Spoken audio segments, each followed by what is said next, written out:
You're listening to Wolf Spirit Radio. Hello, everyone. It's nice to be here, and thank you for joining us at Answers from the Universe and the Andronicus transmissions. So, yeah, I was away last week.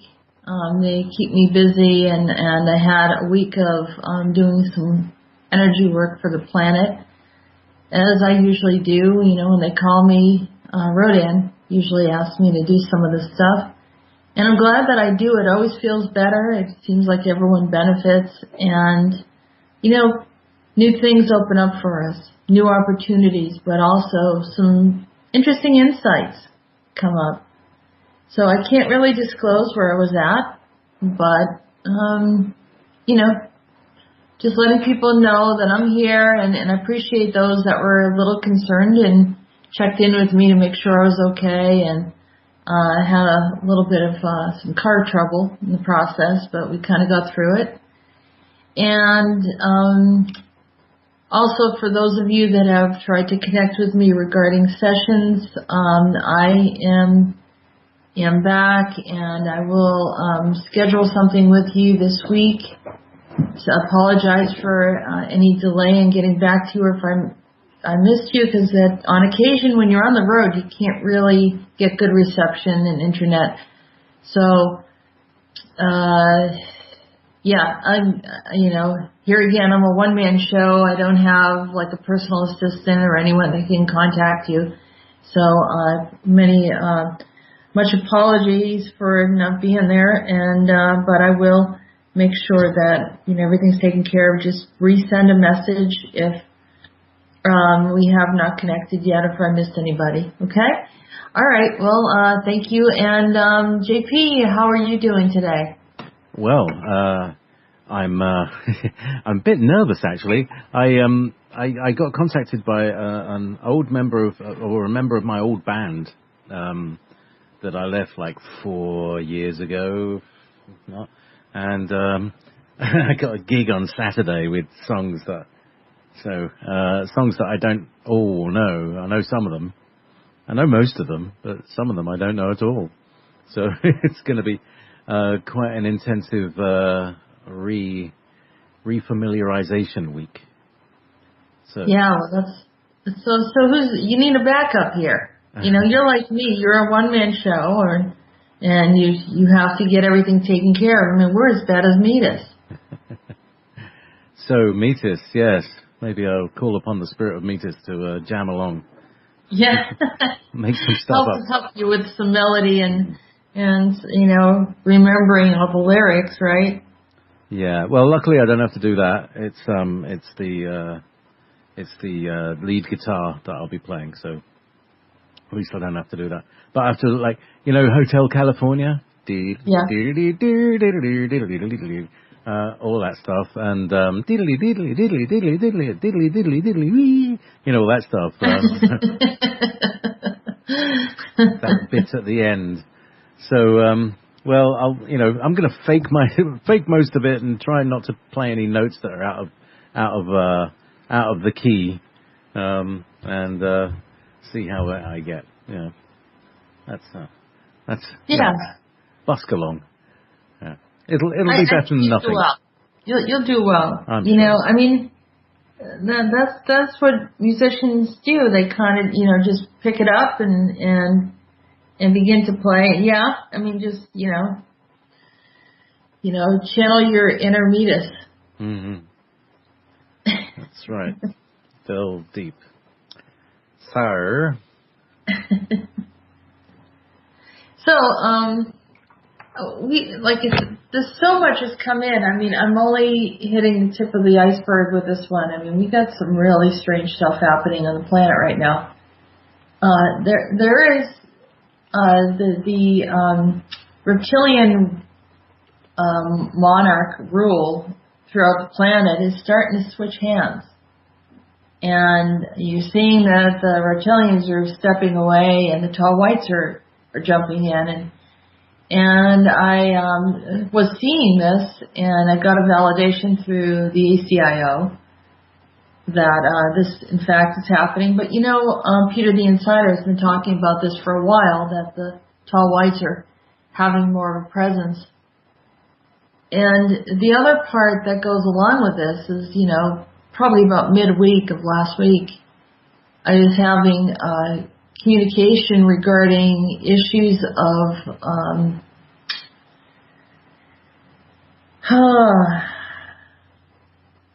some really, really not so nice stuff, like cannibalism, and that's some of the things that, like, I didn't put two and two together, and then I realized, the presence of the tall whites. So yeah, out with the old group, in with the new regime. No, thank you. I'd like to see them move along too, and take their little habits along with them. Meet the new boss, same as the old boss. Yeah, it's just another brand of, no good. And the worst part about it is I was actually seeing some futuristic, almost what looked like post-apocalyptic kind of scenarios, and it just was horrifying. I had a few glimpses of that. So I said, can we change this, or whatever this timeline thing is? But there's a lot of things that keep on trying to reinsert themselves into our reality. That is one. Another one is this constant,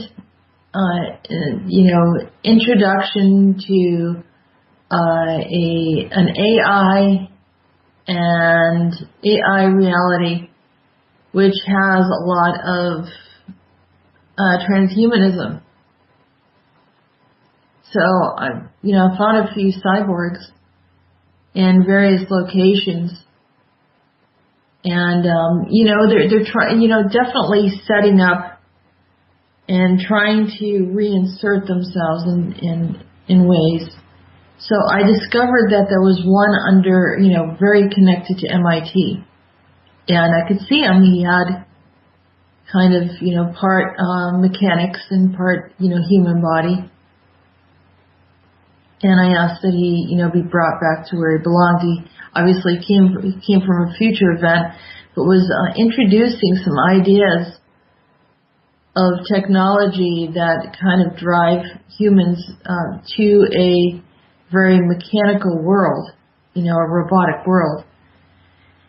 And, MIT is notorious for that. And a few days ago, one of my friends contacted me and said, did you hear about this new restaurant in Boston that has, they're going to be serving food, everything's done with robots.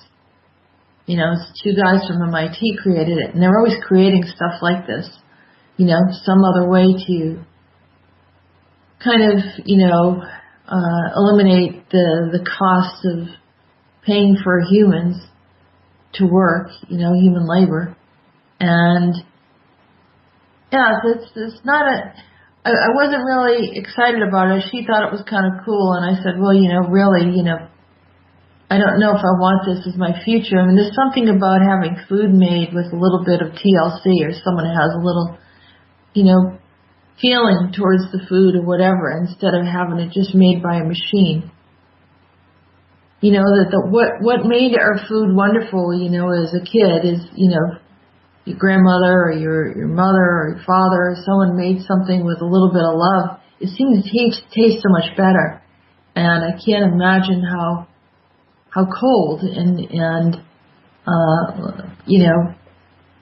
less appealing the food will be if everything's done very, very manufactured. So yeah, there was a very dystopian X-Files about this a few weeks ago. Really? Well, we watched it a few weeks ago.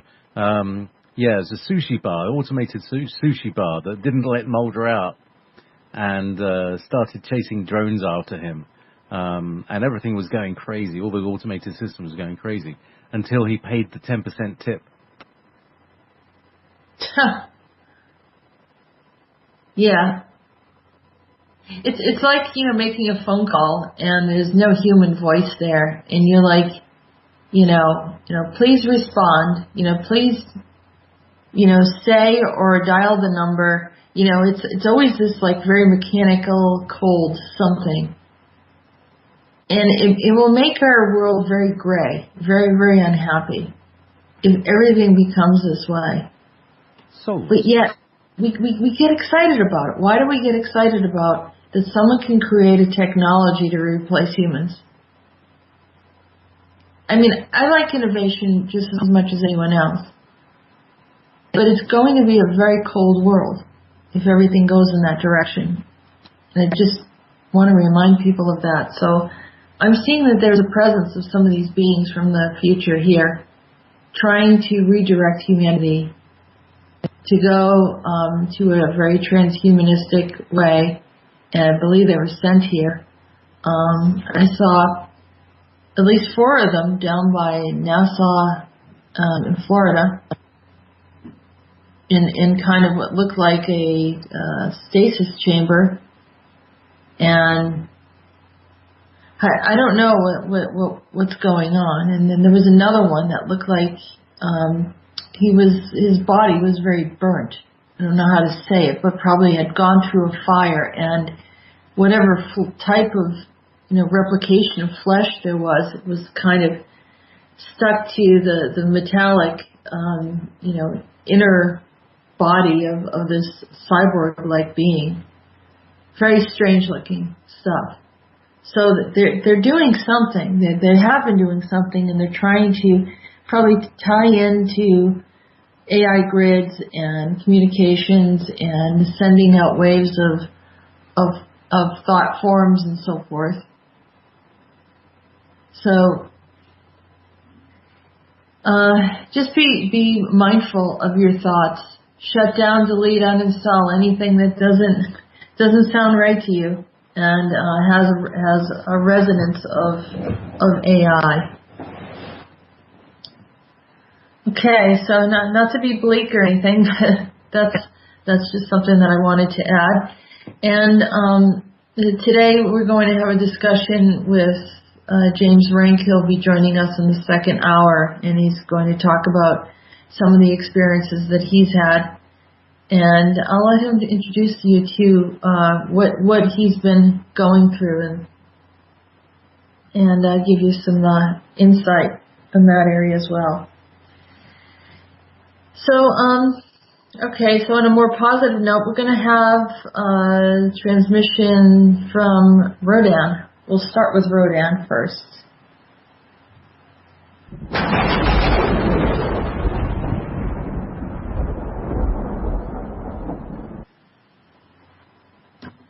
I'm here with you, watching over all you do and seeing you all grow in your own ways. I'm here resting in the sun's rays so far away from home. The Lion's Gate is now closed. Everything it would ever do or be has changed. We are now enduring and more long-lasting than ever before. The corruption of the garden has been halted. We can rest a bit and take in the new earth for a while. The island gardens are beginning to awaken, and the animals once again breathe life back into what they have taken. Humanity is not quite here yet. This is not just a place, but a state of being. You are all in the process of rising up to the sun to greet your new land of future light. This is something that was planned all along. The negativity was not all your own. It was the result of others who had many offences against the galaxy and had little hope of leaving a prison system on Saturn. I told them there is hope for all who seek a higher quest in life. Yet they chose not to listen, but rather chose to take on a new belief systems beyond what was necessary to proclaim their servitude and hope for a new beginning. None of this was asked of them. Traditions, religious dogma, and acts of good deeds, strange practices of worship, and the following of many corrupt entities or artifacts did little to cleanse their souls. I said, why do you insist on worshipping the flesh, the body of being, as if it could cleanse you? Consider the practice that leads to cannibalism and the consuming of the body or flesh in the form of a piece of bread. This is teaching you to be open to the ultimate desire of self-destruction through cannibalism.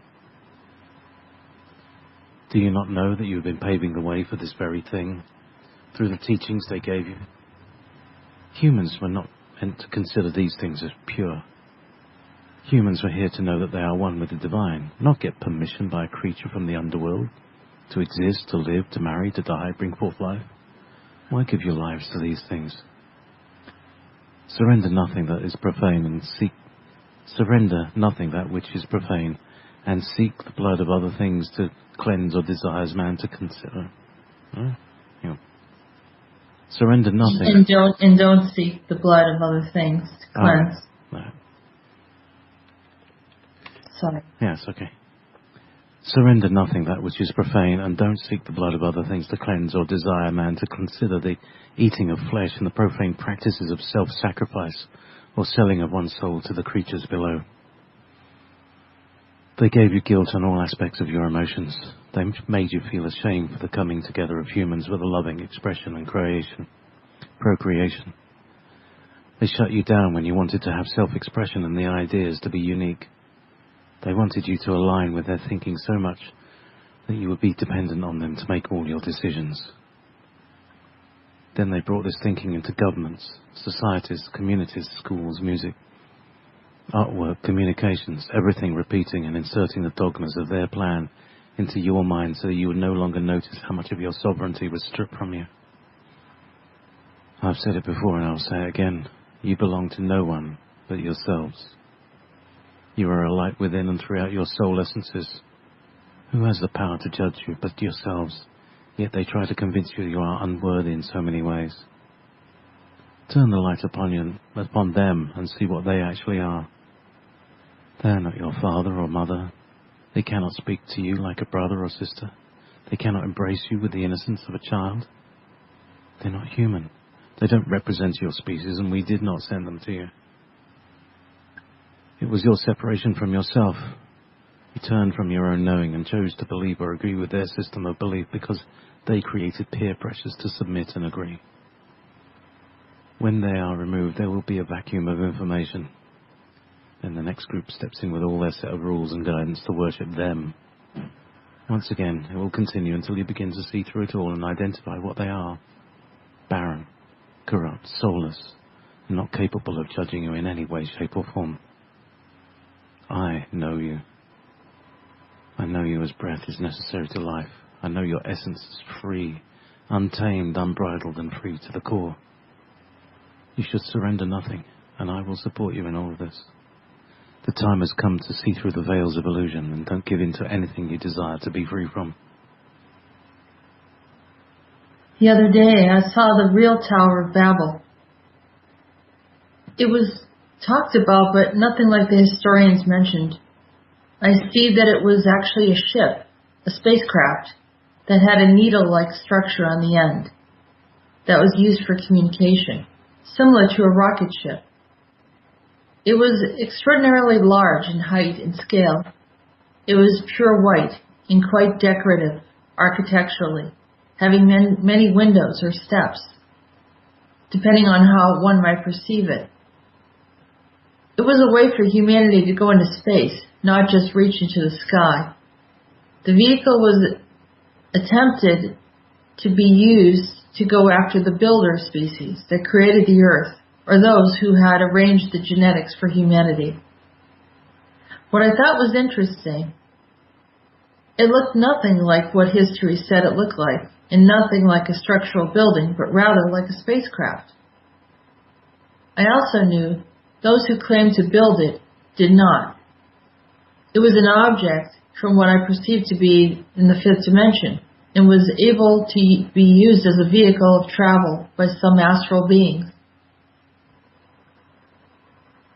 So the question is, why is this mentioned in writings when it had nothing to do with humanity? What is the agenda to snare humanity into thinking that they are guilty of so many things and are deserving of an apocalyptic event? And who are these beings that are judging humans for much of what they have done? There are many on the planet, many species who know they are not supposed to be here, and are hiding behind humanity from the upper realms with the attempt to make humans serve or pay for the crimes that they had committed. Well, how do we remediate this problem? Can we deliver up the Saturn prisoners and question and be free of the problems that they hope to escape by transferring their issues upon the earth? Can we stop this and just capture and return the prisoners back to you, whereby humanity no longer needs to be the recipient of the problems that follow them? Indeed, that is a good action if you're able to apprehend many who have consequently been hiding under the guise of false belief systems, questionable governments and alternate practices. This would lift much sorrow from the earth and allow humanity to exist in a much more harmonious environment. What is the typical protocol for these actions? Should I point them out or deliver them up? Many are posing as 12D Pleiadian commanders. Many are posing as righteous leaders and disinformation distributors.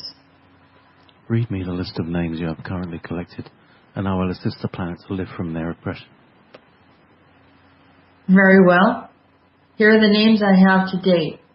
This is a list of many, but not all that exist. Some have already been provided to you. Okay, so I'm going to read that list of the ones that I have been collecting this information. And those posing as commanders. There we go.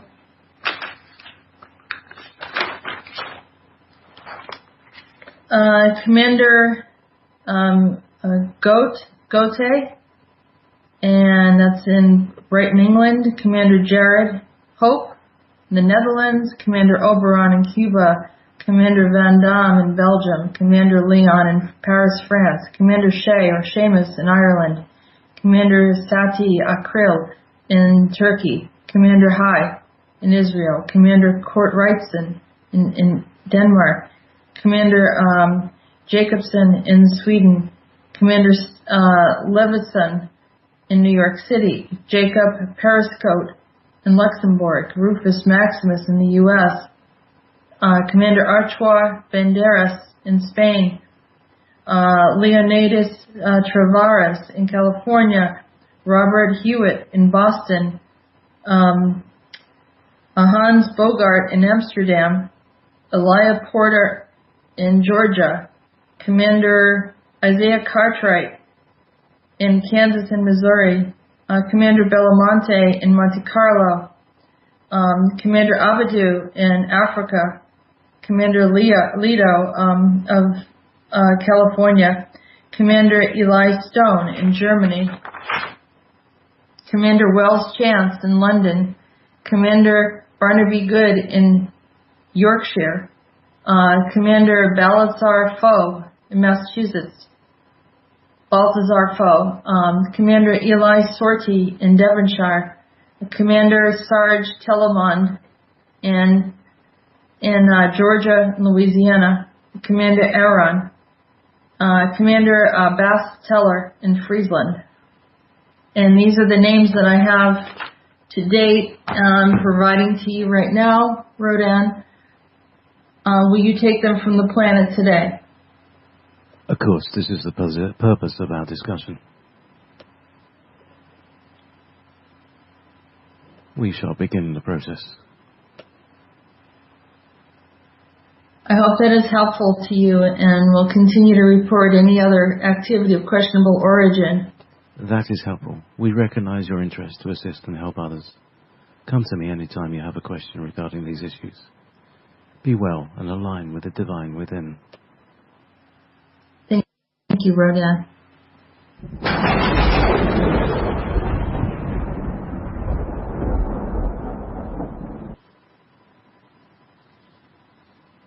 Okay. Wow. Long list. Long list of commanders. And little by little, I collected them. I kept on hearing the names and wrote them down, and they told me the region that they were at. And, well, they can explain what they're doing and why they're doing it. So it's out of my hands, that's for sure.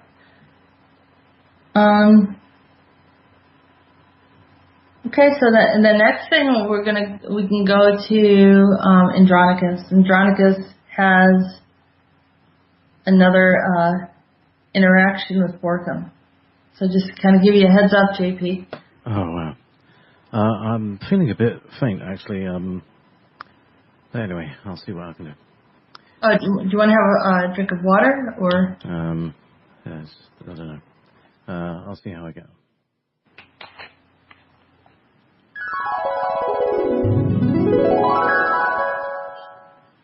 I'm still on Zephyron and have been keeping records of my experiences here. We build quite a bit of road, of tunnels and buildings to set up a fairly simple living space. The Vinkala were quite capable and efficient in their methods of building. I'm still questioning them as a species because they are brutish, never content, and are easily brought to arguments over the most tedious matters. Borkum allows them to do as they please and will gain control if they become too unruly. Clearly, this is not a pleasant situation for me, for so many reasons. I miss the tranquil evenings and the less hostile emotions before they arrived. My nights are spent with one eye open. I know they are not too fond of me and notice that I have a sense of aversion to their attitudes. I haven't said anything to Borkum, but I'm really considering travelling again, just leaving this place and moving on. I know you understand it, but I don't think he will. He sees us as good friends and would perceive this as abandoning ship. You're writing to her again. Can she see us? She can see us and hear our conversation.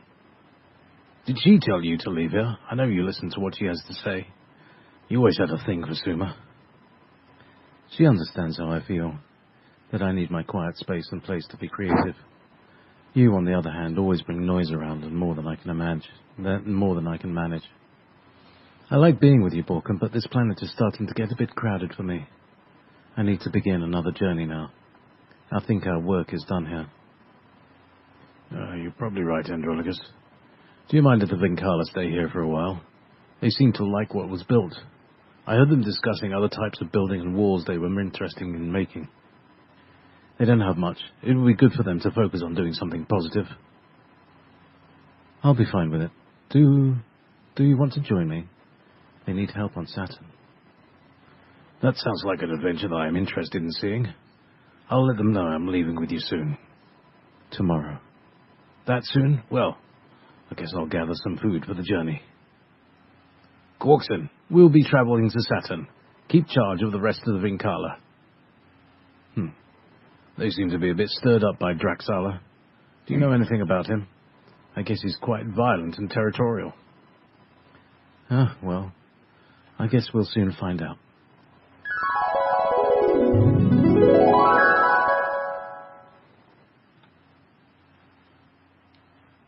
Okay. Vinkala. Yep. Vinkala, remember that this was the planet Zephyron that they were on a lot, very early in the journey when I first met Andronicus. And then they rediscovered it again. Somehow it was moved in space. And then they decided to start terraforming it. And then they brought the Vinkala in because the Vinkala were messing around in the parallels and getting into stuff. So they listened well to Borkum, and Borkum took them and brought them over to Zephyron, and they had them build. They were building walls, they were building roads and other things. So, but Andronicus just, he can't quite warm up to them. I think he's still a bit, traumatized by what happened on Andromeda, and how that they, pretty much had them under mind control. And things seems like they have really changed quite a bit. But, the terror of them, I think, is still a little bit in the back of his mind. Yeah. One can really easily imagine that. And of course, all of them are there, and, they're getting into arguments, and there's a tendency towards violence. And I think he just wasn't really enjoying the space anymore, because, early on he enjoyed the space, but didn't quite enjoy it. But so they're off to Saturn. Now Saturn is a prison planet, and we don't really know why they're going there, but this interesting name comes up, the name of Droxala. And I woke up one morning and it was, kind of in between that state of waking up and almost still part asleep. And I had a communication with one of my guides who told me that we were going to have some problems if this being shows up by the name of Droxala. And I'll tell you, I woke up, I was a little startled. Because usually they don't warn me about anyone unless there's something quite significant. And some things happened around that. I'm not ready to really share yet, but just to help gain some insight that this is something that I was surprised to see that Andronicus encounters.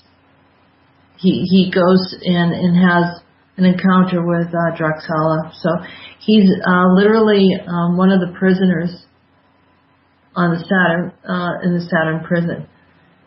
Excuse me. So I guess more to come on that topic.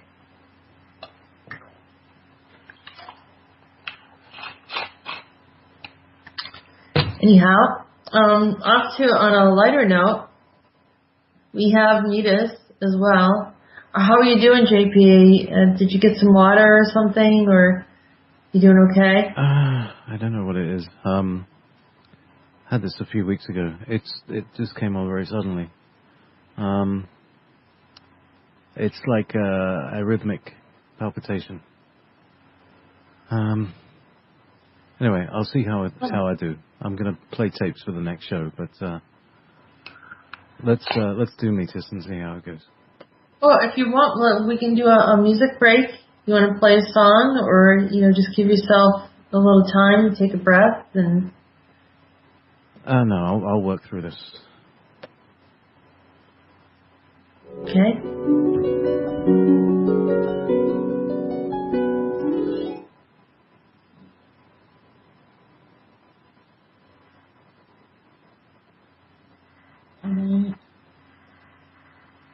Hi, Meetis. How are you? It appears you're resting. I'm a bit under the weather today. I had a late night. I was out meeting with friends and entertaining the crowd. You know how it is for a travelling troubadour. We have everything and nothing. Barely a bed to lay on, but plenty of gifts to carry on our backs as we travel onward to the next village. Today I was honoured to sleep in a lovely bed of soft cotton-filled mattress of a wealthy merchant who is not home very often. The tapestry and wall art is spectacular from all regions of the eastern and western world. The beautiful woman lay on dusty carpets and armchairs, barely wearing a stitch of clothing. I like the smell of grapes in the kitchen and strong wine in the cellar. French blue cheese and endless scents of flowers, herbs and lovely spices in boxes and bottles. They have a wonderful ointment for patchy skin and other skin ailments. It's also lovely. I like to be spoiled on occasion. He merely asked me to sing at his daughter's wedding. I love being here, truly. But for now, I shall rest and sleep the day through if I could. So why am I so blue? Sad and sorrowful a bit. I know the weather makes me a bit melancholy, not seeing the sun and grey skies of clouds instead. Do you judge me for enjoying fine things? I don't judge myself for it at all. I see there are good things to be enjoyed if gotten through honest work and a bit of sweat. Oh, and look, he left me a brand new pair of shoes made of fine leather and rugged laces to fit my feet and ankles well. I stand long hours singing and then walk for miles with my instruments and personal belongings. This is a blessing indeed. You must love what you do. Getting to meet people, singing and performing, helping others, and then allowing them to help you. It is wonderful. I wouldn't do anything else. That's the reason why I move from place to place. I can't stand out too much in a village. They would notice my strangeness, if you know what I mean. I don't do the traditional things. I'm not the marrying kind. I don't settle down. This makes me stand out if I do or even if I don't. Either way, less seen is supreme. Quiet as a church mouse on Sundays, but reckless on Saturdays. Always the same. They see someone like me as a separate breed. Always alone. Jolly with everyone, but a drifter. Someone who disappears in the background. I like it this way. Don't feel sorry for me. I do get lonely at times, but sometimes it helps to clear my mind to be alone. I make up new songs by hearing the birds sing. Birds sing. It is truly lovely. I have a song for you. It has to do with a tragic ending that I saw. It was a sad time for you during the Civil War. I was there and I saw it all. Could you read this out, please, Jess? I am feeling I need to go outside for a minute. Can you read? Okay. Just read out. I'll be back. Or if you want to play some music, throw in a song. Okay.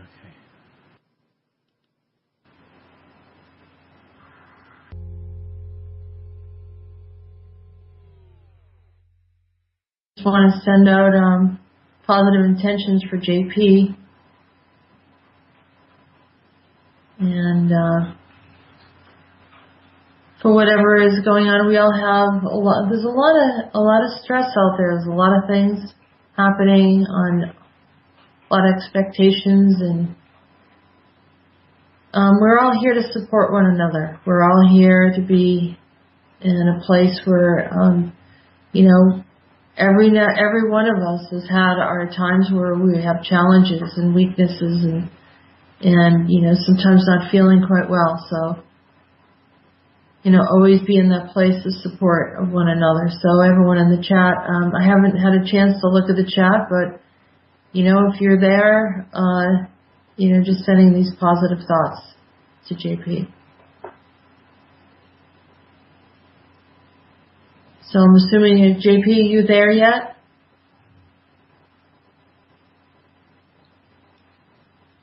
Well,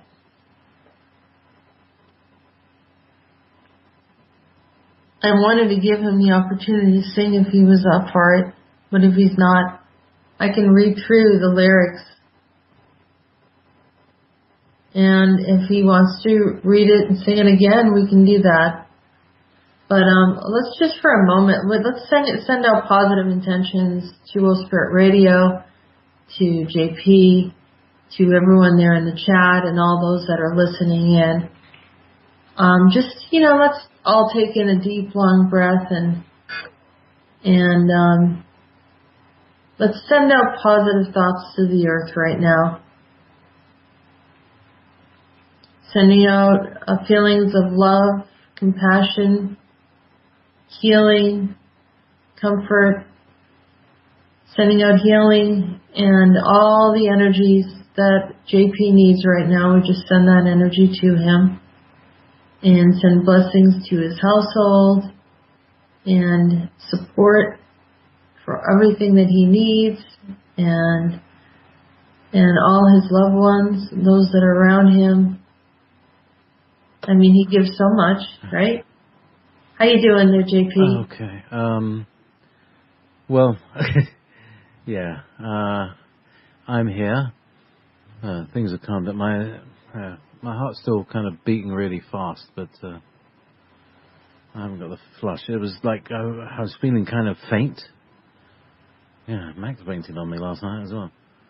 All right. But do you think that how serious is this? I mean, should you have someone take a look at it, or do you think it's just a little bit of anxiety? Maybe a bit of anxiety from like busy week and lots of expectations and things. Well, I want you to have you taken in a deep breath, JP? Yeah, I've been doing some breathing and holding, and I've got some rescue remedy in the car. Okay, so we're sending we're all here to support you and sending prayers of positive intention, and you're loved, and I can ask Rhodan to come in and help you. Remember, your body is energy, so any type of stress or worry or care, you can just release it because there's nothing more important, right? And the body naturally can heal itself. So if there's anything there that's just, feeling a little stuck, we're just going to send healing to it, that's all.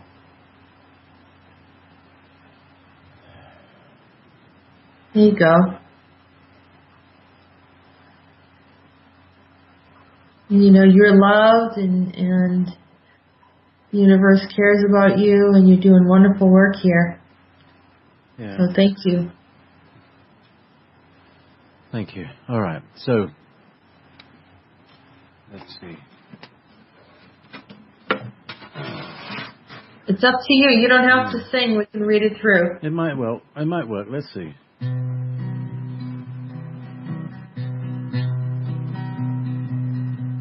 The pink velvet dress has nothing else left. The cotton coat was left by the stove. A biscuit or two is just enough and will do to sit and talk of the tragedies you must have went through. A funny way to talk, southern slang and proper walk. The dress pulled in too tight, but pink was once red, still looks right. You're blushing color red, sad tragedy instead. When you drowned in the waters where the bitter war did end, it was Michael's way of saying you should always think obeying. He should make each life so hard because you chose a different way. Now the days have changed to grey, but you both go a separate way. He has more problems than you. Move on and don't dwell there too. Times are changing once again. You will never drown to that end. Set the polish on the floor. Dance again with fun once more. Don't worry of loss again. There are new beginnings for you in the end.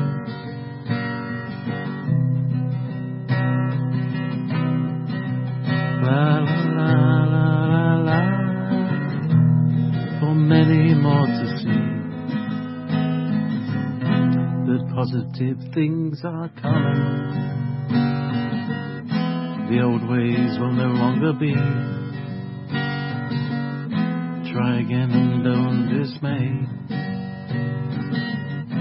For tomorrow is another day.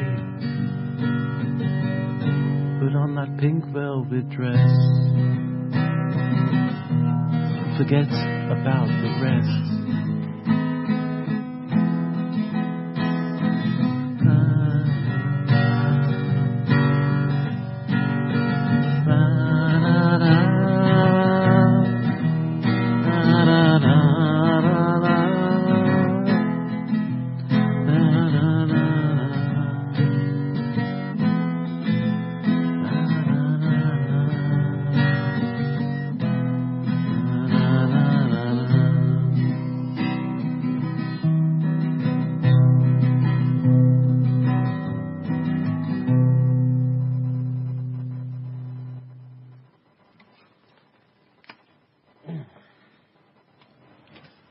Beautiful. That was wonderful. Thank you. That helped a bit, actually. I think it's like doing the regular breathing and the singing in tune and stuff. It does help to, yeah. Oh. Yeah. And, it's nicely done. And the 4-3-2. That always helps. Mm-hmm. Yeah. Anyway. So, let's hang on. Yeah, that's funny. Oh no.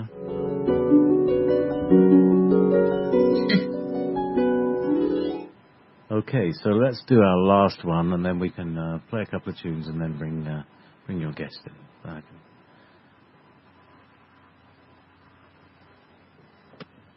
It's Gary.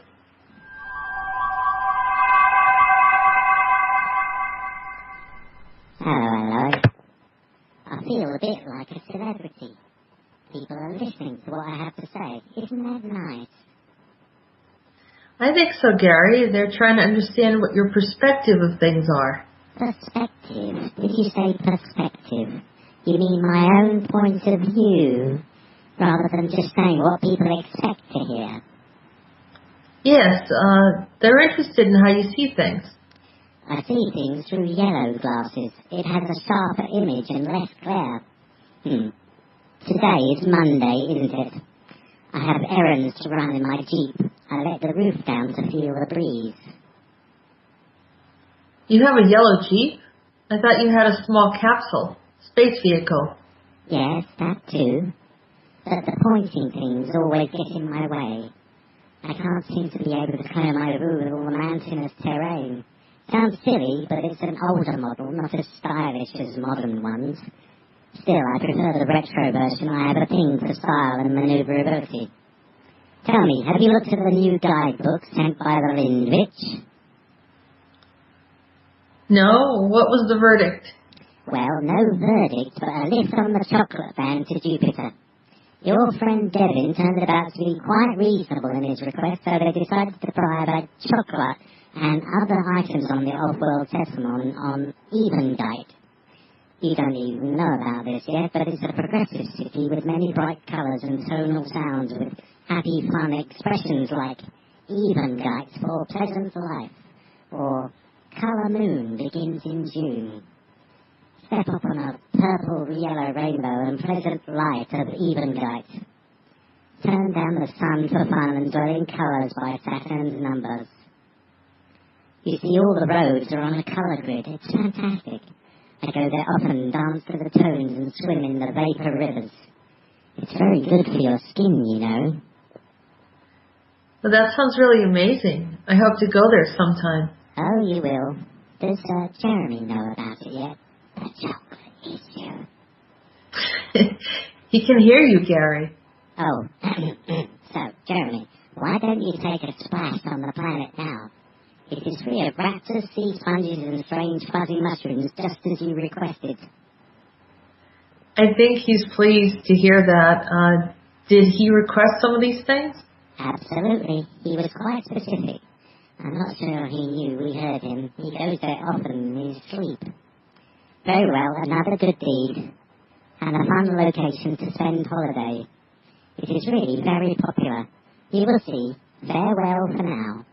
Just remember, we don't allow fuzzy dice, and if you want to change that rule again, you will need to send Devin to the Lindvich for further negotiations. That will be another book of forms, approximately 72 pages long. Farewell, Earthlings. Goodbye, Gary. Don't forget your bowling shows and bowling shoes and bathrobe.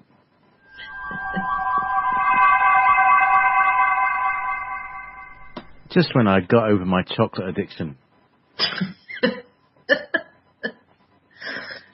Well, you got a pass now. I refused chocolate biscuits today. Well... maybe, yes. Tim could say maybe that explains the lightheadedness. Yeah. Maybe it's a little bit of a medicine. Now, he said something about you had some other requests. What were they? Sea sponges and mushrooms? Or, well, how did he say it?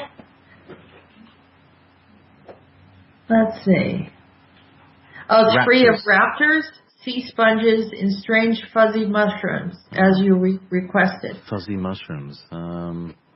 Well, I don't know. I'd get rid of sea urchins if I had my way. Actually, anything that bites or stings or has thorns on it. Much like everything here in Scotland. You know, I got this plant in my garden which is called berberis, which has it's got thorns that are like hypodermic needles. They're about 1.5 inches long. Oh my gosh! And a few years ago I stepped on a couple, and they went right through my shoe. That's why I wasn't able to walk for a while. But anyway, there we go. Well, and then there's that other rule that, well, he's offering Devin. I guess they were happy with Devin. Mm-hmm. Well done, Devin.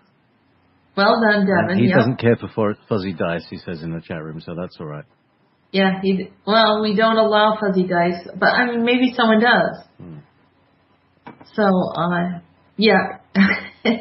And if he doesn't care, then he's not going to be interested in doing the 72-page document. Exactly. I think we can leave those behind. Okay. Now, in the end, he told me to bring my bowling shoes and bathrobe. Now, that sounds like the dude. Right? Wasn't he a bowler? Oh, the Big Lebowski? That's not a thing. Well, there you go. The bathrobe. That's where it all started. Yeah, the bathrobe and the bowling. So, let's play some tunes, and we'll go and get James, and I can go and rest for a little while. That sounds like a good idea. So, let's see. Just for people who are listening to the music or they don't hear it later, we listen to Kaleo, and it's his version of Icelandic music, Vor I Vaglaskogi or whatever.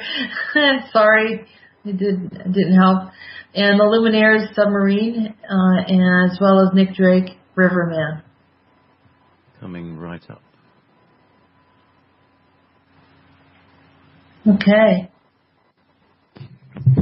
Hello. Hello, James. How are you? We're back here at James Rink. And, Hi. how are Am I live right now? Yeah, we're live now. Oh. Hello, everybody. So how you doing today, James? Well, I was doing good earlier, but then I'm feeling like I'm about ready to crash. I get like this every time they needle me.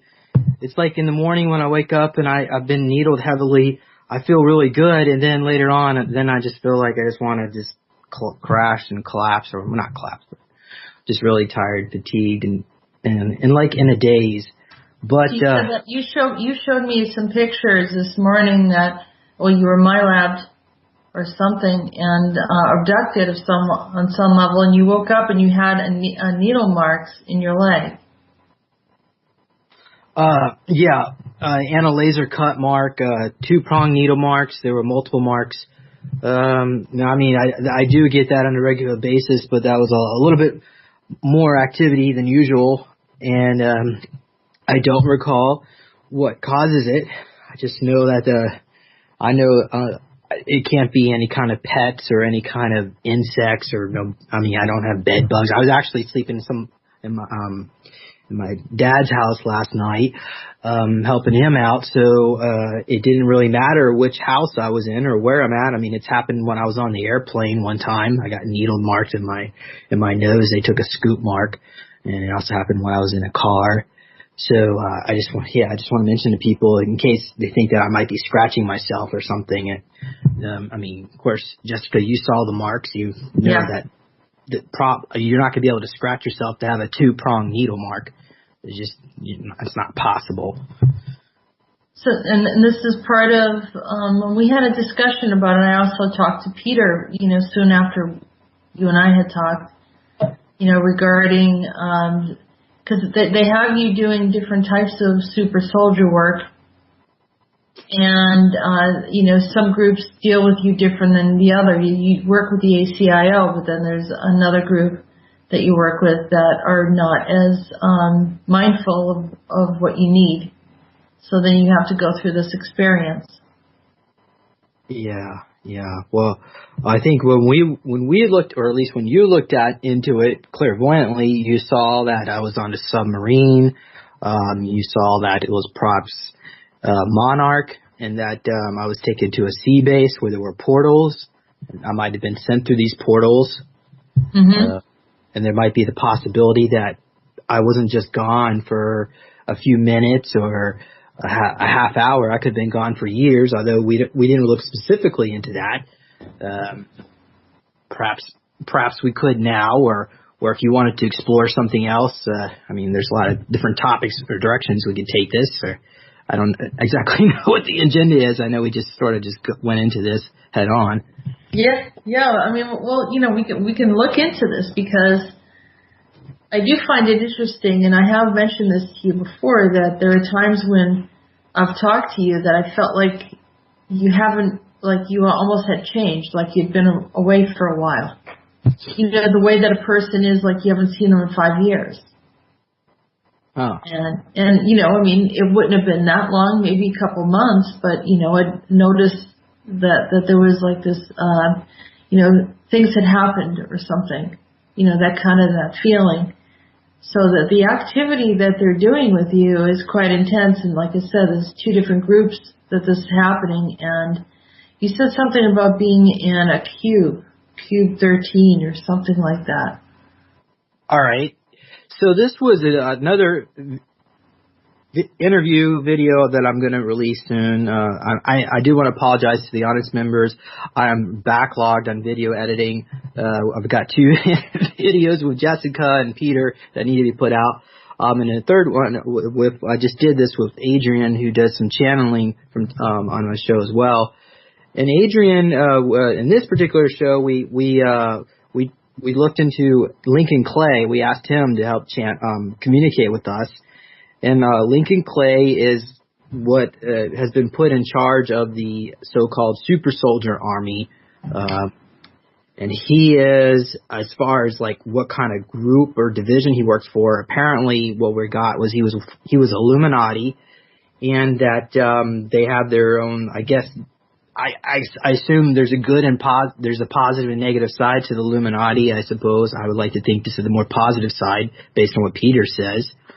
But Lincoln Clay is what we got. He was born in 1988, and that he's been sent back in time, done multiple missions back in World War II, and I don't think he went back to Nazi Germany because he's black, by the way. We did talk a little about Kruger. I know I'm definitely jumping around a question because you asked me the 13th cube. So, and specifically what I wanted to know from Lincoln is how do they activate us? Because there are a lot. It's not just me that's reporting this kind of phenomena. There are many other super soldiers out there.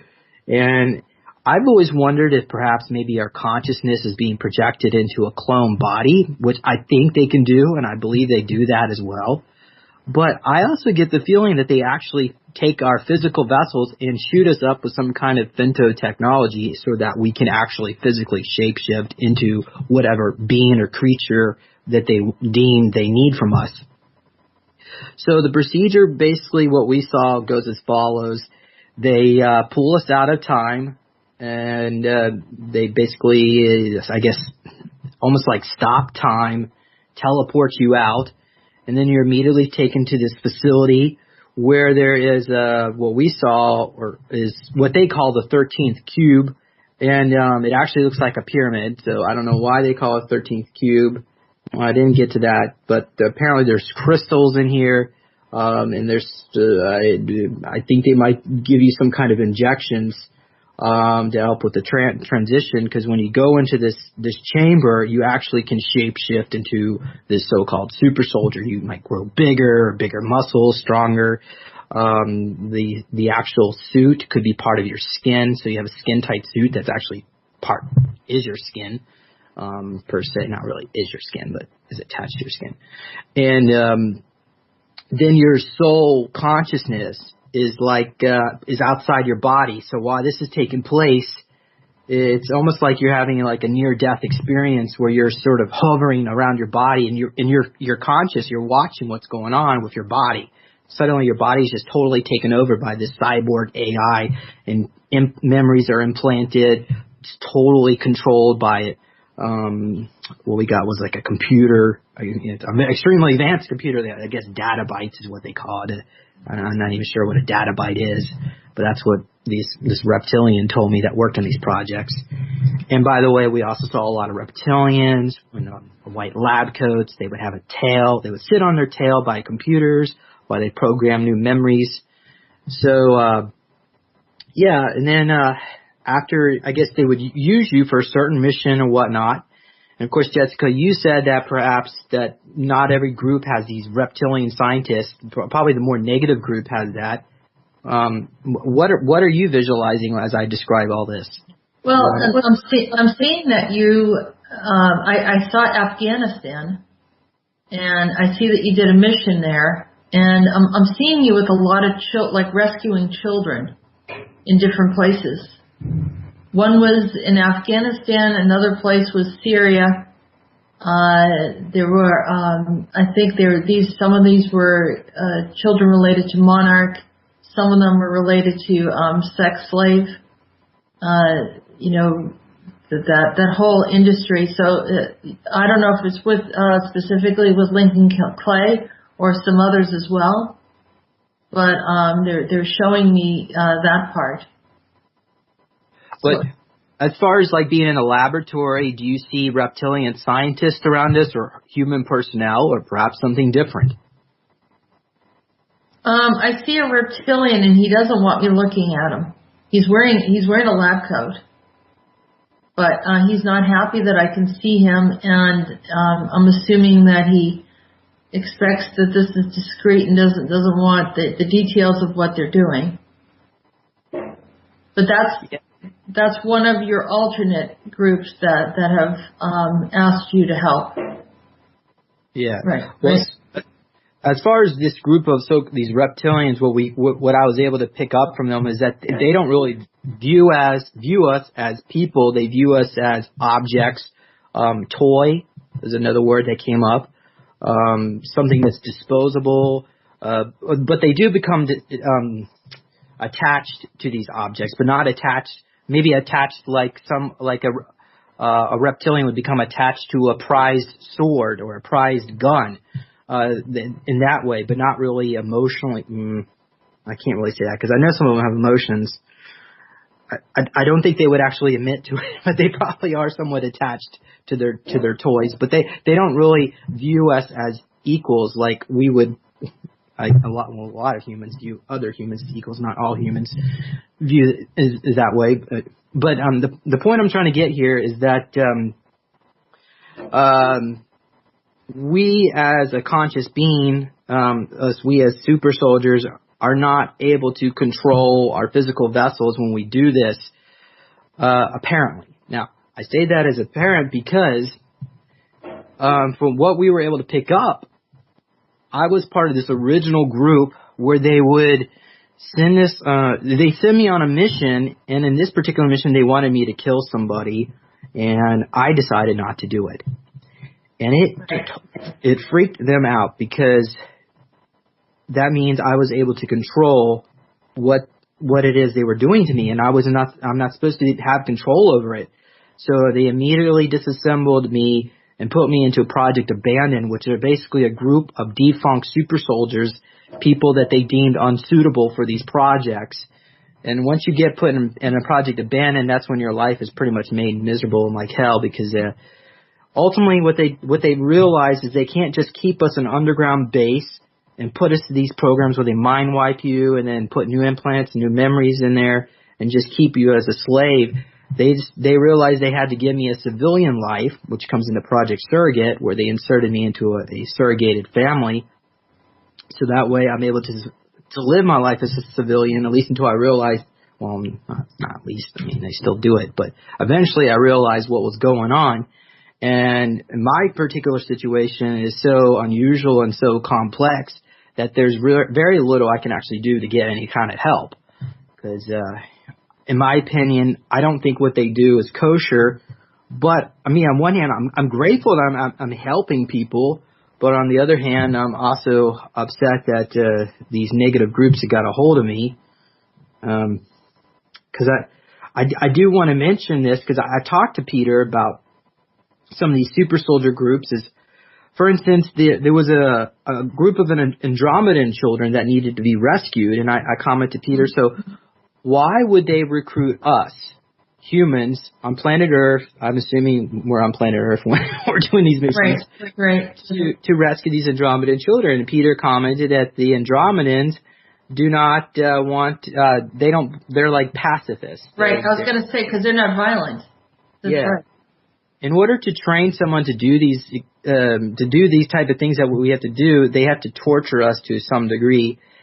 It may not necessarily be physical torture, probably, like if the ACIO, which we would consider probably more positive groups of this, or maybe Kruger, took somebody and wanted to turn them into a super soldier, they would probably have to put them through some kind of virtual reality training that might involve some kind of really negative, nasty stuff.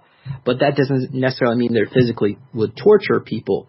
However, some of these other groups that get a hold of us do that. Monarch in particular, and I've had some pretty disgusting memories. And I don't necessarily. Monarch has done some severe atrocities against and violated children in ways that are unspeakable. Right. And this also goes into these alternate realities, because I was also exploring some of these clone bodies, because it's not just the super soldiers. It appears they make clone bodies of us and we can project our consciousness into them. I'm assuming that's what's going on anyway. But they sent some clone bodies back in time to Nazi Germany. Apparently I had 12 alternate clones. I call them alternate clones. Just 12 clones is probably a better way of putting it. But and I don't know if they were alternate realities. It might have been a little bit different, but in one particular mission, they wanted to send me back in time to kill Hitler, and that mission failed. So you're not the only one that failed in trying to kill him. And then there was another mission where they sent me back in time to replace Hitler. They wanted me to be the next Führer.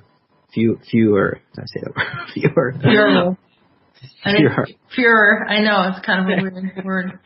And obviously my German is not so swell, but when they sent me back in time as that avatar, I certainly knew I could speak it fluently. And they also had to program us to be a racist to a degree. Yeah, but in that particular scenario, what we were picking up was that Hitler, I know this might sound, I guess to your audience members, they might understand this, but to some people who are totally new to this, they will like, what is he saying?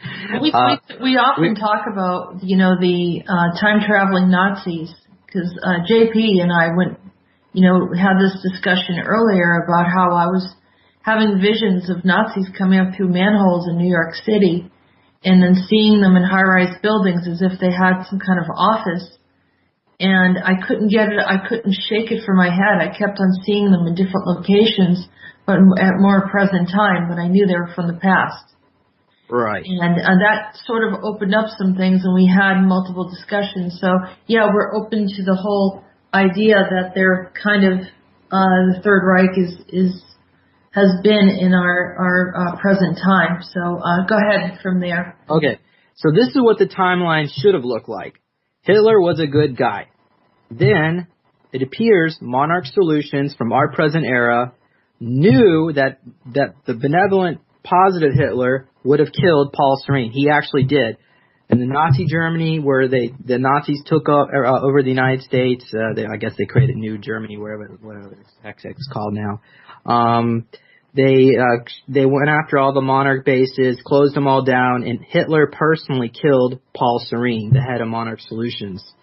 And all this nonsense that's going on here did not take place there. And apparently, what I've been told by these girls, I'm sure you've talked to them too, Jessica. Yeah, the Monarch children or young adults.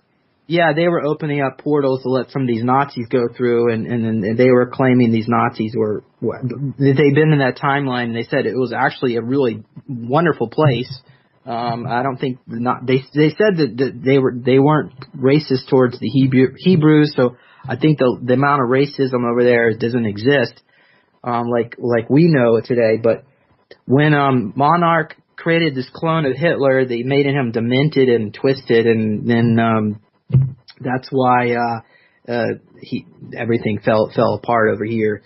So that's why the reason I'm bringing this up is just to tell people that we've been messed with so much to the point where the timelines are all twisted and contorted, and that also creates problems for Monarch, because I guess as we're going into the future, they're trying to do everything that they possibly can to stop them from being dismantled. However, the timeline does show Monarch Solution being destroyed.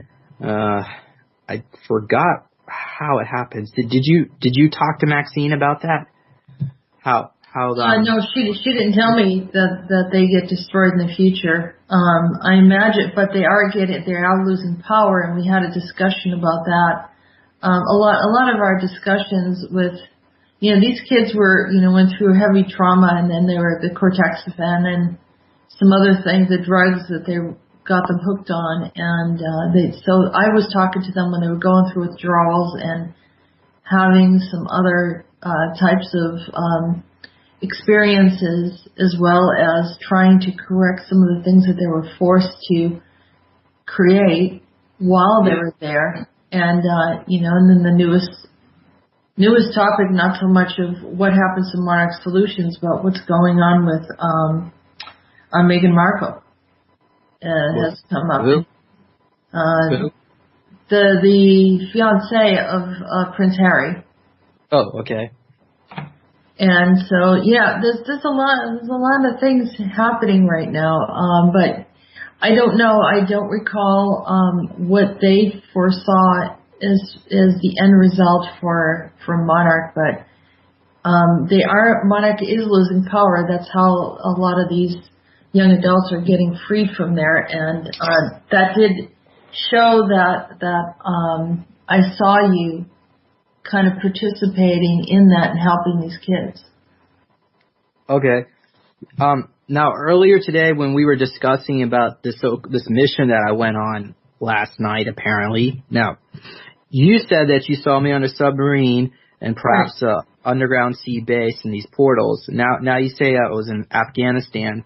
Was I gone like a long time? Are we talking months or years, or is this perhaps two experiences that happen that are overlapping, or maybe? Yeah, it looks like two different experiences. One is that they have you going through underground portals, and it looks like it goes off world, whereas the other group has you doing work, locally on Earth, present time, and those missions seem to be going on at night. And you're going in and rescuing, primarily looks like you're rescuing children. Okay. And how long do you think I'm gone when I'm on, let's just say this particular mission last night? Are you able to see timeline? Yeah, it looks like it's, I think last night they somehow got you into a 10-hour tour or whatever, to capture and then retrieve. That's what I'm hearing. Okay.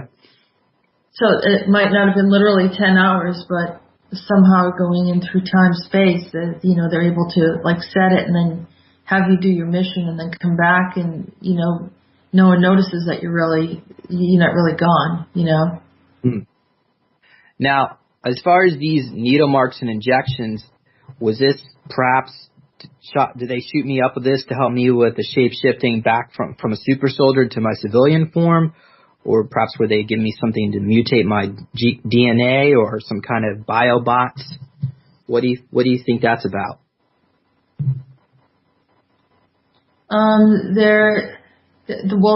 First of all, they're trying to be discreet, and they don't want anyone to know what they're doing. They're not happy that we're having this discussion. But I'm going to ask my guides. I'm not going to ask them what they're doing. And they're saying it's necessary for the transition back, almost as if your body goes through some kind of shock through the process. And this helps to relax your muscles and your nerves. So when you're coming back through, portaling, that your body can, physically you can take it. So you don't have any heart issues or whatever, which kind of makes me wonder if JP has been going through some, doing some super soldier work as well, because I saw that there was they're trying to prevent heart issues. And some other things. That the shape-shifting stuff, I think that's a different kind of application, not the same type of injection. Oh, so these injection marks are not related to that. They're more of like, helping your body to adjust to the transition of the travel. I've had people contact me, show me pictures of injections. So that they do different things with different people. Right. And what about you, Jessica? Do you get marks like this as well? Not necessarily, but I do have. I have had marks, but not exactly like that. And a lot of the stuff that I do is, I don't know, it's not traditional. I mean, I can, just be going through everyday life, and then before you know it, I'm there, and I'm looking at, what's in front of me, and then also I'm in another space, and I have a strong awareness of it. Right. So, like this morning, they had me traveling all over, and I was moving fast, and just checking out different things on the planet. So it's almost like that. You sort of know what you're doing at the time, but you don't know. Your mind doesn't really understand what's happening, but there's a natural awareness, and you're just collecting the data or observing, make sure things are okay in different places.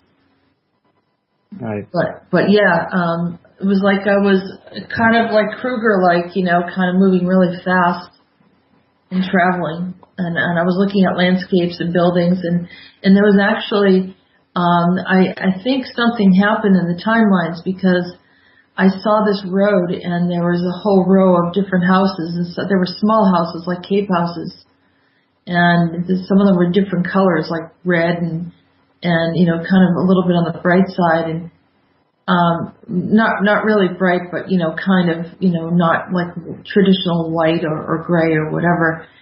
And as I was looking at them, observing and moving past it, I saw that they sort of were disappearing. So whatever, at one point the houses, there were houses and there were people that lived there, and another point that they just didn't exist anymore. So that to me was an indication that there was either a timeline, there was an overlay on the timeline where the houses existed, or something had adjusted where that population didn't seem to collect there after all. So, that's what I was observing this morning. And not really sure exactly where that location was either, but I'm assuming that it was, in a few different locations. So, yeah, it's strange. It's strange. You could sort of take it in places. There's been times that I've been in a lot of warehouses. I don't know if you've experienced that, but it's almost like everyone's meeting there, and you have some things you have to get done. And so you just, meet in this warehouse. And then everyone has the information, and they all go off on their mission. Do you have any memories of that? I don't see it as a warehouse. I see it more like maybe a corridor with many office rooms, small rooms. There are no windows in any of these rooms, and there's like cement cinder block pattern walls that are all painted white, and there might be just one table of two chairs. I'm not quite sure how you would describe these rooms. It sounds like a bunker to me. Yeah. I in that particular scenario, I recall sitting at a table, and I saw myself as I looked like I was maybe like 10 years old or 12. And I remember I was crying, and I remember somebody asking me, what do you remember? What do you remember? And I kept crying and saying, I don't remember anything. I don't remember anything. And then I remember, then the next thing happened is a tall gray came, the door opened up and a tall gray came in, and then I just got blacked out. I guess they must have did their old mind control stuff on me. Yeah, they'll shut you down so you don't even think that you're talking to them. Yeah. But when I get these kind of memories, it's not like I recall it vividly. It's almost like just like small glimpses, like a half a second glimpse from that particular incident. Remember a little bit more, but if I'm doing all these experiences, you think I would remember more, but I guess the technology is so advanced, and plus, like you said, they don't want me remembering. Maybe they think I'll expose what they're doing in some regards. I can see why there's some secrecy, but on the other hand, I don't like it how they shut me down. I don't think that was very fair, because apparently I'm only operating a tiny fragment of what I should be at, or what I used to be at, before I started in these projects. They wanted to beat me up and keep me basically under their control, I suppose. You've been doing this type of work for many lifetimes. Yeah. It sounds like this was something that has been going on for quite a while, and problem with, they recognize that there's certain souls that are used repeatedly for this type of work, and since you're already trained, it's more appealing to bring you in. The problem is then other groups come in and then they want you to engage in it as well. And for me, it started off that because I'm communicating with one group, then other groups, also expect that I should be communicating, and so you constantly have this barrage of different ones coming in for different reasons. And people used to say, why don't you just shut them down? And it's not that easy, because, they recognize you, and we're often dealing with astral beings and going into spaces that are not traditional, not the average, 3D, 4D, or whatever. It's sometimes it's alternate space, and sometimes it's parallel, and in between spaces. There's all different micro realities and places that I couldn't really tell you what some of these places are, because it's no place that anyone had ever talked about. And so you find yourself in a situation like that, but your subconscious sort of has a handle on it and understands it. But your conscious mind is trying to sort it through and have a location, place, time. And sometimes that information just isn't accessible. It's not available. Yeah, I remember working with one so-called psychic. She does readings to help people with certain health issues. And I asked her to help look in my situation with these needle marks and what's causing it.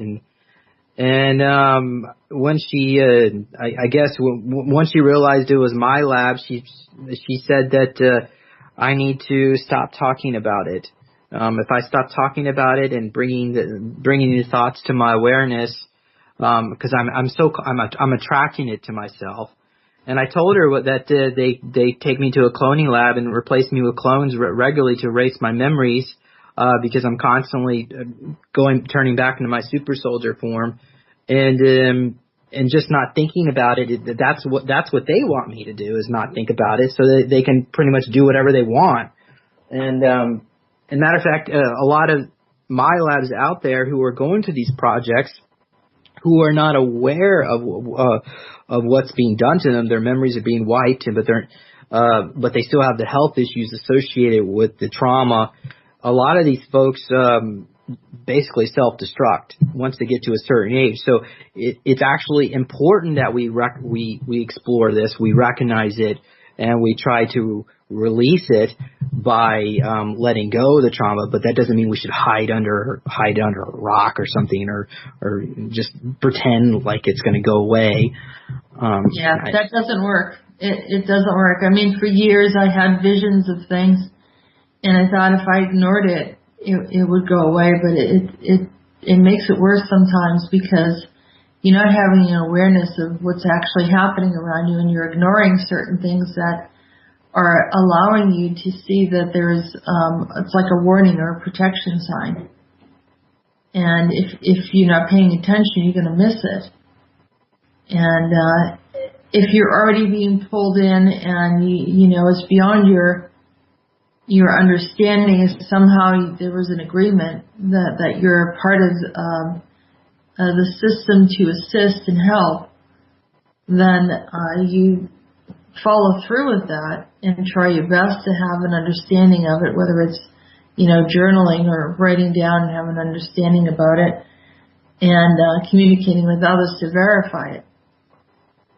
So, and then, often using the abilities to make things better for everyone around you, because you're already doing it anyhow. You might as well make the best of it and see it as a positive thing.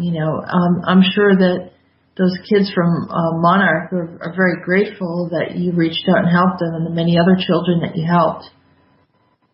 And so it's difficult for you, but on the other hand, there is some good that's coming out of it. If that helps you at all in the process. I know it helps me at times. Yeah, what I was really surprised is how much the impact I've put on some people that I don't even know. Like back in the late 70s, when I was James Martin Reelsberg, apparently I was in Vietnam and I was in Persia. That's Iran for people no. Back then it was Persia. But the point is, I was, according to Peter, I met Carroll Shelby, and he gave me a Mustang GT 500, I think it's called, the 1967, the original one that was actually handmade by Carroll Shelby. As being such a decorated war veteran, I guess I must have let it impact on his life, but it's like, so just people that I don't even know, because they erased my memories of it, thank me, and I'm grateful to help them. I'm trying to be bashful here, and I'm trying to boost my ego, but all this took a lot of sacrifice and a lot of hard work, and I just wish I could remember my experiences, but I guess for what the operations involved, I guess it requires secrecy. Yeah. And it's probably better off that you don't remember some of it, because the information can be retrieved, and there are those that are negative that are looking for data. They're looking for information and trying to figure out how people are being helped. And maybe they're trying to access areas that are sensitive, that and misuse that power to do other things. So sometimes there's a reason for that secrecy. But I did want to say that I was just about to say, probably about 15 minutes ago, that I saw you in Vietnam. And now you're just saying that, but I was looking at this man, this man with an Asian man that was wearing this hat, like those hats that they wear in the rice fields, and he's standing there like he's looking at you. And I think that he was there to work with you and help you, but I have to look a little longer to see what happens. Is that like the Viet Cong? What are the different groups? See, that's the thing. It erased my memory about Vietnam. Of course, you have the North Vietnamese, the communists. And then they have the South. I forgot what they're called. But so essentially, perhaps I was working with a spy from the North side that was working with the U.S. Maybe. Yeah, you were working with the U.S. and what it looked like is there was this guy standing there, and I think that he was reluctant. He was hoping that he could trust you, and he gave you a bunch of children that needed to escape. And he was I could see he's very, very uncomfortable, but it looked like he didn't have much of a choice but to hand the children over to you.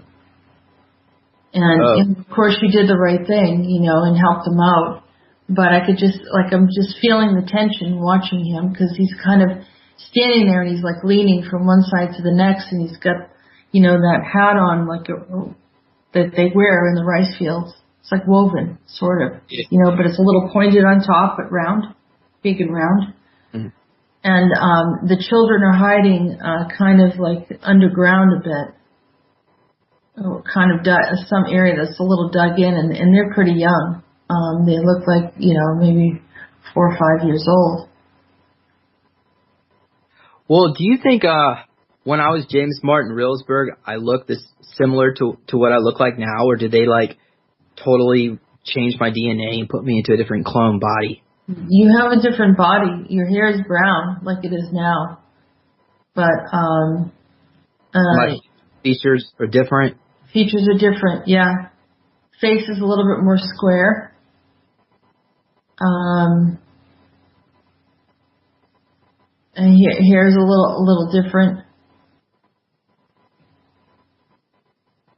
Yeah, because I asked Peter about this. How come when I do a search on the internet for this person's name, you can't even find anyone in the United States that has the name of Reelsberg, last name? It's like they disappeared. I don't know. That name is probably not. Obviously, it's not very common anyway. But still, you would think there'd be some kind of trace in some database. Not necessarily, database. because there's sometimes that the names were just, so that might not have been your real actual name, or that you were not maybe kind of in the system. You were used as a soldier, but not necessarily in the system. Well, apparently I was in the U.S. Army as Delta 1. Yeah, but that still doesn't mean that you were like, that was your original name. You might have come in from another timeline, and they used you. So that's more of what I'm feeling, is they kind of brought you in. We do have a question here in the chat room. Sure, go for it. Where does this technology come from to mess with someone like Monarch and super soldiers? A Garthan, or is it off-worlders? Well, when I talked to Tien, he was one of these reptilian scientists that worked with the military, I guess you could say. Really, it's not military. These private contractors that make my labs. And he was joking with me that humans are too stupid to make a super soldier. That's why they need the ETs, and particularly the reptilians, because they're really good at the robotics and cybernetics. So I would say off-world. But I also believe that our future selves, perhaps 200, maybe even 500 years into the future, there's probably divisions there that send them back in time, probably to work with some of these contractors, these private contractors, and they share some of this technology, where they probably stolen some of the technology, more like it. But I don't really think that the people from Agartha are, honestly, the folks down there, they view humans as pieces of crap. Even though they view themselves as more genetically superior, they've got this ego. I know not everybody's like that. I can't really brand everybody down there like that. But they've been living there for tens of thousands of years. They're extremely peaceful. They're highly technologically advanced. They think they got things figured out. They think us humans on the surface are barbarians. I do not really think they would even want to work with most humans, unless you were maybe hybridized, or you're part of their bloodline. Maybe they would actually care then. Right. Monarch is. What would you say Monarch's comprised of? I mean, they're corporations here, but they're highly advanced. I mean, their technology is extremely advanced. So yeah, who's helping them? What ET species is helping them? So I know I asked Peter that question, and I believe he told me that they were. So the 13D plates, the Palladians, but there's other groups as well. There are other ETs but he said they were like infested with some kind of negative entities, like they were possessed or controlled. And they're also infected with black goo AI. Between all that going on, it's really a mess. There's not much that can be done. It's not like they have really much free will. It's almost as if there's a written narrative through some kind of AI, and everybody's just following the narrative. pretty much, in my opinion, what's going on in Monarch. Well, yeah, I mean, it's you say the 13 Pleiades, not the 12, not the 12D, because I know Semyasis involved. Oh, I'm sorry, you're right, the 12D. Yeah. I'm mixing up with the 13D cube. It was actually not D cube, it's 13D cube. But, according to Maxine, Semyasis was there, and she was manipulating the young girls. And also, you were on this when I asked this question with Peter about the nuclear missile that exploded over Hawaii and the system went off, the alert system, emergency alert system. And in that particular case, there were a group, the beings behind that were certain cabal members, and they tried to escape to the 12th dimension. So it seems like certain members of these cabal think that these 12D groups are going to save them as well. And but obviously didn't escape, by the way. Yeah, no, these are a group of, they have their own agendas, entitlements, and like I said, that they're here not to help us, but the earth is their playground. So they take whatever they want, they do whatever they want, and this is a problem that we're running into.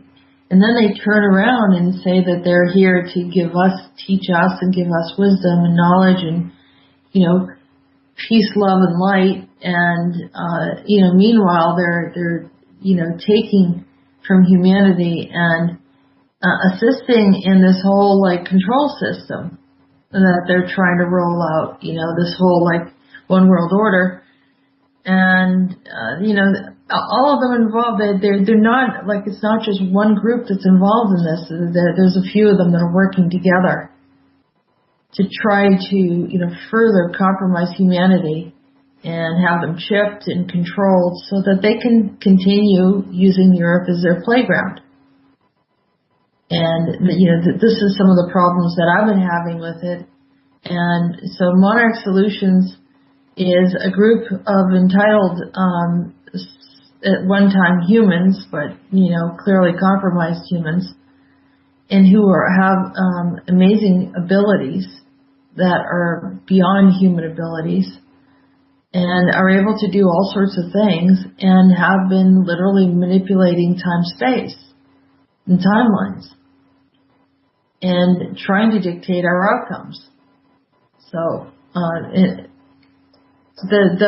there is an effort to fight back, and I'm grateful that, the super soldiers are there, but it is a point of sacrifice for those that are involved, because this is a big task.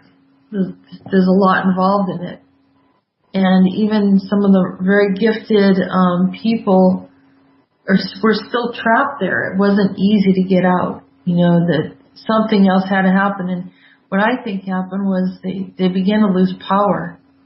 That's why they were able to then break through the system and then retrieve some of these young adults. You're talking about those people that were recently rescued from the dump, Slovakia, Monarch dump. Okay. Yeah. Yeah, I think something happened when they started to lose power, because otherwise they were pretty impermeable. About a year ago. I mean, it was really hard to break in to whatever they were doing. Well, maybe they're getting on the internet and watching our interviews. Yeah, I'm sure. I mean, they're not happy with what we're doing and how we're talking about it. And I said to Peter, not many people are talking about some of this stuff. People, usually find their topic of interest, and then they all listen to each other and then kind of repeat some of the same information. I said, but not many people are really reporting directly from the ACIO and what's going on there, and having, some information, this insider information that is really, revealing what is happening on the earth beyond, the exopolitic part of it. Some of the direct ET strongholds and other agendas. So there's multiple programs that very few people even talk about. They don't even touch this stuff, don't even touch the tip of the iceberg. And, we're trying to bring in more information to better inform the public, the process. So, yeah, I agree. So Jay, it's starting to wind down at the end of the hour. Why don't you share with everyone how they can listen more to some of your interviews and of course, the interviews with me, you, and Peter the Insider that are coming out, and how they can reach you and listen in more. Yeah, okay.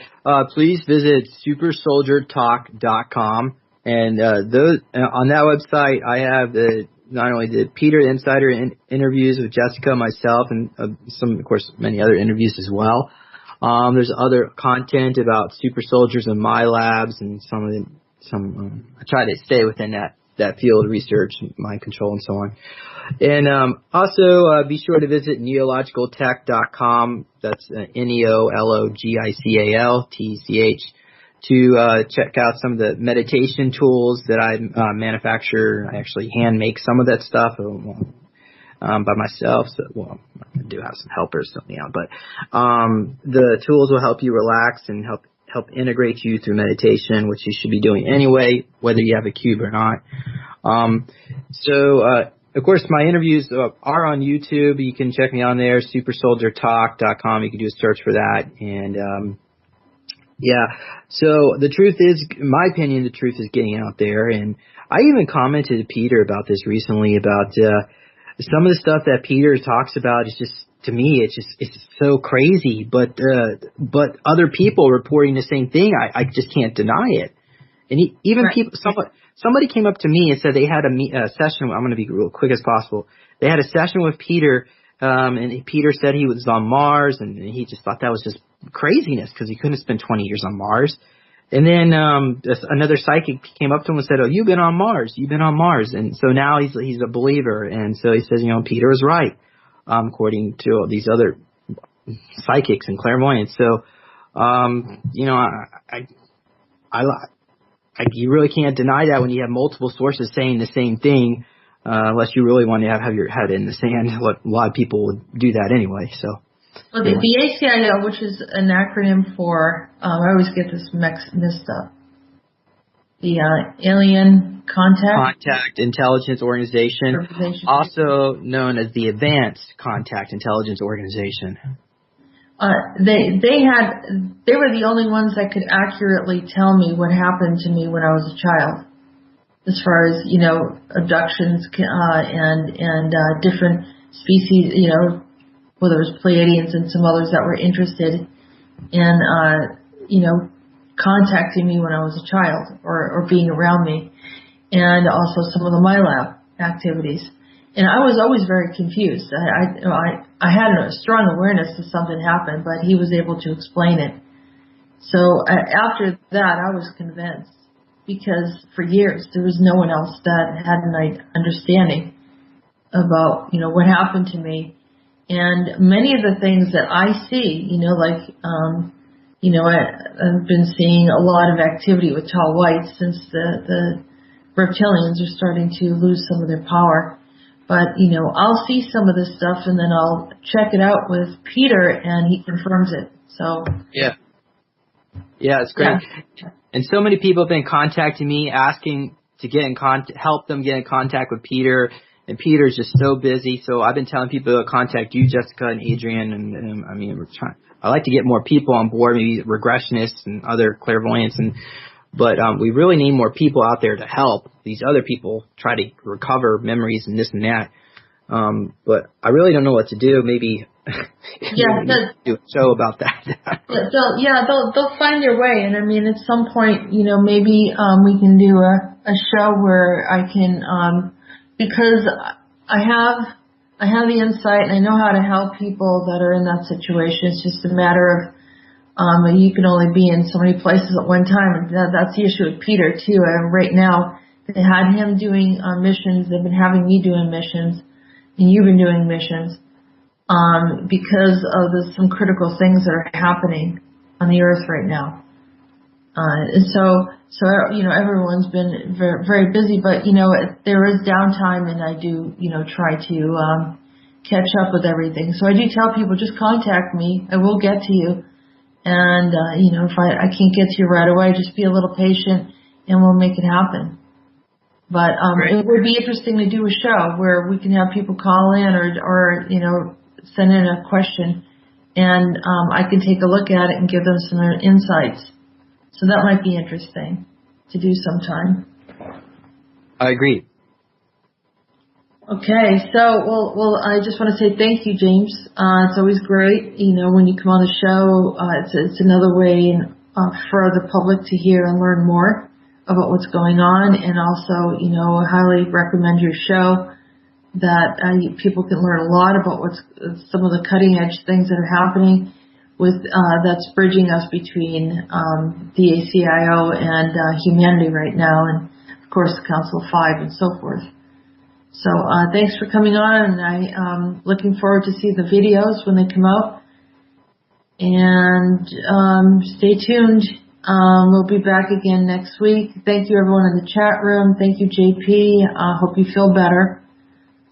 And we'll be back next week. Thank you, Jessica. Thank you, listeners. And bye-bye. Bye. Thanks, James.